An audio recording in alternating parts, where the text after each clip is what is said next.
All right, welcome to our third installment of Village Profiles. Today we're going to cover the village of Akutan and Alakanuk.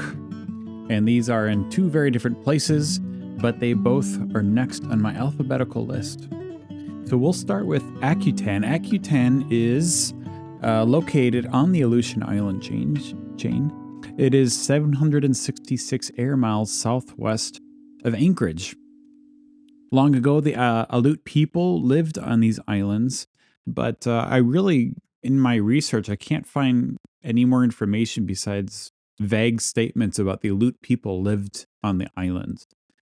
It would be good for me to sometime to do like some research on the archaeological digs and stuff on these finds to get some more specific information about where the first peoples lived on these islands. But regardless, the Aleut people lived on these islands originally, but Akutan really started in 1878 by the Western Fur Trading Company. And it started out as like a business endeavor, and it was a fur storage and fur trade post for the Western Fur Trading Company. There was a church and a school built there, and that drew in a handful of the Aleut people who came to live there. In 1912, the Pacific Whaling Company put a station there, and it was the only whaling station in the Aleutian Islands until it closed down in 1939. Then when World War II broke out and the Japanese began taking over portions of Alaska, Akutan was abandoned in 1942, and then in 1944, the residents returned, but not all of them came back to Akutan. Akutan has a volcano. It's considered an active volcano, but there's been no major eruptions lately. The last eruption was in 1972, but apparently it wasn't really destructive at all. And it's interesting looking at some of the websites about this volcano. There's a handful of just little tiny eruptions, almost like a bunch of zits popping kind of around the main crater. And the main crater or caldera is about 2 miles wide. So obviously in the past, there has been some pretty large eruptions there, but not lately. The last known one was in 1972. The town of Akutan is about 9 miles from the crater. The name Akutan means I made a mistake, which is one of the possible names that they're basing this off of some Aleut words, and they're trying to compare the name Akutan to some Aleut words. So one of the possibilities is that the name means I made a mistake. Another possibility is that the name Akutan means the island over there. And so it's an interesting little window into the history of this place and how it was founded. It makes you wonder about the people who name these places when they name it, I made a mistake, or the island over there. Interesting names. There are a couple of churches. One is called the St. Alexander Nevsky Orthodox Church. As far as I can tell, I don't know if this is an active church, but there is a cemetery around it. There's also a place called Safe Harbor Church. Now, Safe Harbor Church was started and built by the Trident Seafood Company. Akutan is probably best known for the presence of the Trident Seafood Company. It's a very large company. They have locations worldwide, and their location in Akutan is the largest seafood production facility in North America. According to the Trident website, it says that they can move 3 million pounds per day of seafood products. And at their highest peak, there's 1,400 employees working at the facility. Worldwide, Trident has 28 processing, production, and sales centers worldwide. And I am told that there's a massive diversity of people from all places in the world that come and work here. And so Akutan is really like a world hub where people from around the world come and gather here. And the company built the building for Safe Harbor Church, which is also like a library and rec center. There's a gymnasium inside, and it's used as a community center. And let's see, historically, the church has had several pastors over the years. Let's see.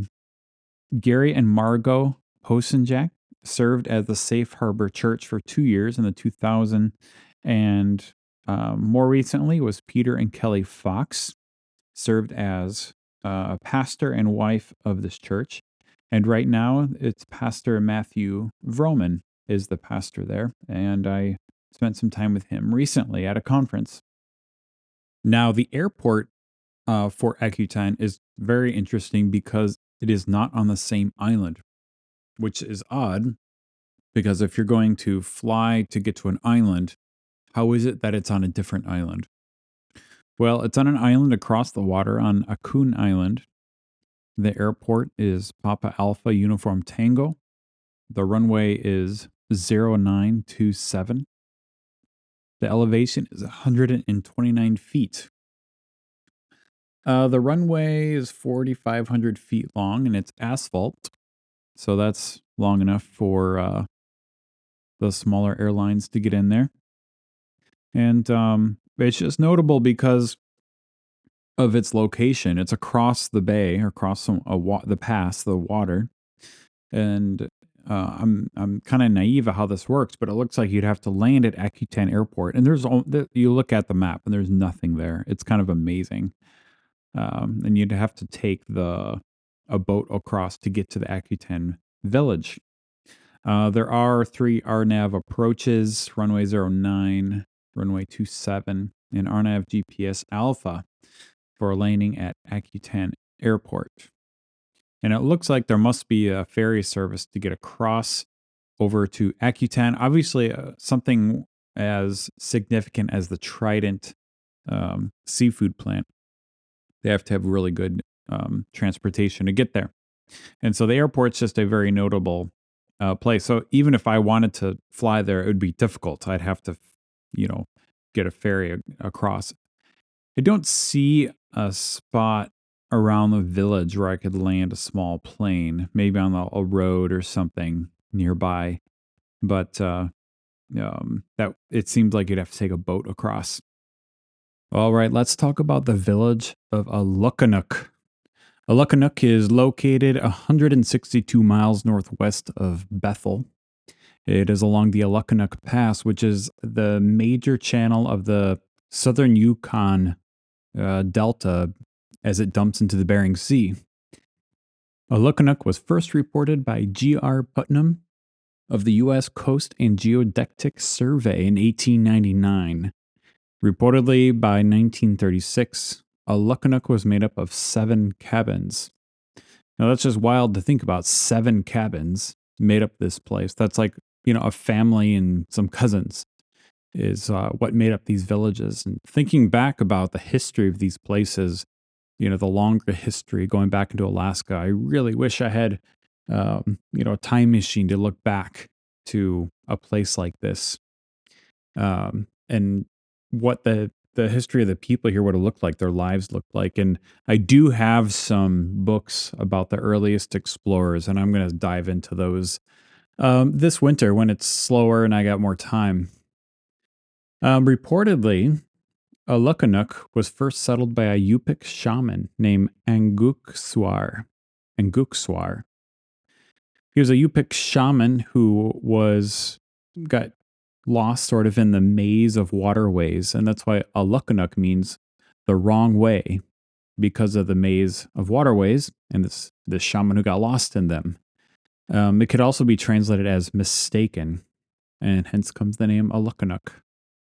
The population is 747 people, according to the latest census, which has been growing over the years.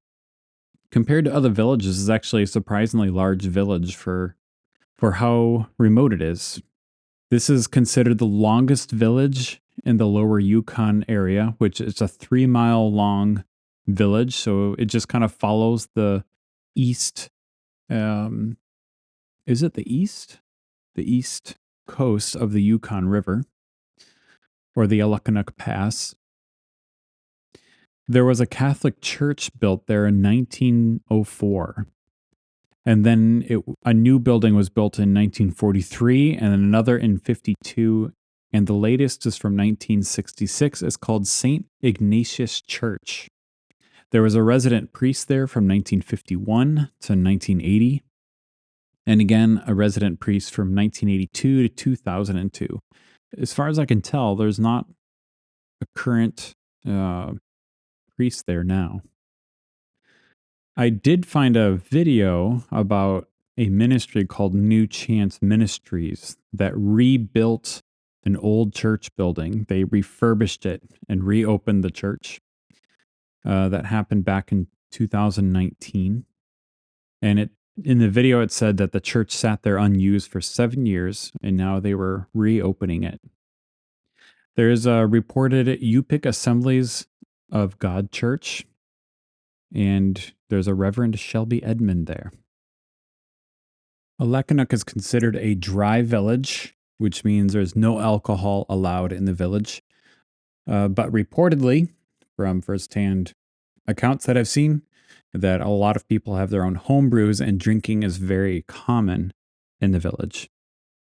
I also saw in a very interesting interview to a couple of ladies from Alakanuk that even as late as the 1950s, they did not even know about the existence of the neighboring village only 8 miles away. And so it was when someone did show up, they were just fascinated that there were other people and other villages out there. They had no idea that the United States was a thing. Their whole world was Alakanuk until they left for school and were educated on the outside world. But until then, their whole world was Alakanuk. They grew up subsistence living and they speaking fluent Yupi'k. And so I thought that was really fascinating that it's only in very recent history that the larger world was even known in some of these villages. There is a school in Alakanuk. It currently has, according to the website, 221 students and 16 teachers. It looks like some of the data on here says their math proficiency is 3.5%. And some of the other data shows just kind of lower performances. This is it demonstrates a need for good teachers in remote places, and I think they're really hard to find. I do have a friend who works in the school system, and I know the school system in Alaska really needs good teachers, and that's an asset that's very difficult to come by. So, if you are interested in teaching at a school in remote Alaska, like Alakanuk, that would be an amazing opportunity. And it's difficult to have longevity in a place like that for an outsider. If you grow up in a village like that, you're used to it. But coming from the outside, it can be a very difficult life, which is probably why it's difficult to find good school teachers in these villages. But it's so desperately needed. However, the school does have sports programs, especially basketball, and they are the Alakanuk Braves. So a pretty cool name and very indigenous name, and that's pretty cool. And I know basketball is very popular in the Alaskan villages, just from my own experience. I think basketball is probably the most popular sport, and the villages compete with one another, and they have tournaments and championships in Anchorage where a lot of the kids will go for those events throughout the winter. So that's a really great thing. Okay, and finally, they have an airstrip. The Alakanuk airstrip is Papa Alpha Uniform Kilo. The elevation is 22 feet. This being so close to the Bering Sea, right at the mouth of the Yukon, it's not surprising. It's low, like most of the villages in the Yukon Delta area are quite low. The runway is 1634, 4,000 feet long. Plenty long for most aircraft to get in. It doesn't have any known procedures, so no approach plates in Alakanuk. It's interesting on Google Earth, like many villages, there's a road that departs and heads west away from the village where the airstrip is, but also on the east side of the village, there's another little airstrip, it looks like about 2,300 feet long, but it does not show up on the sectionals. So that's just kind of interesting. maybe sort of an unofficial airstrip there. But, a small plane can easily get in there 2,300 feet long. So that's interesting. They kind of have two airstrips, it looks like. Okay, so that's the Alakanuk airstrip. Perhaps one day I will get over there. All right, and that concludes today's village profile of Akutan and Alakanuk. And next week, we will be taking on the next two villages, which are Alatna and Alcan. Alatna and Alcan. These are more interior villages. So we will talk to you all next week.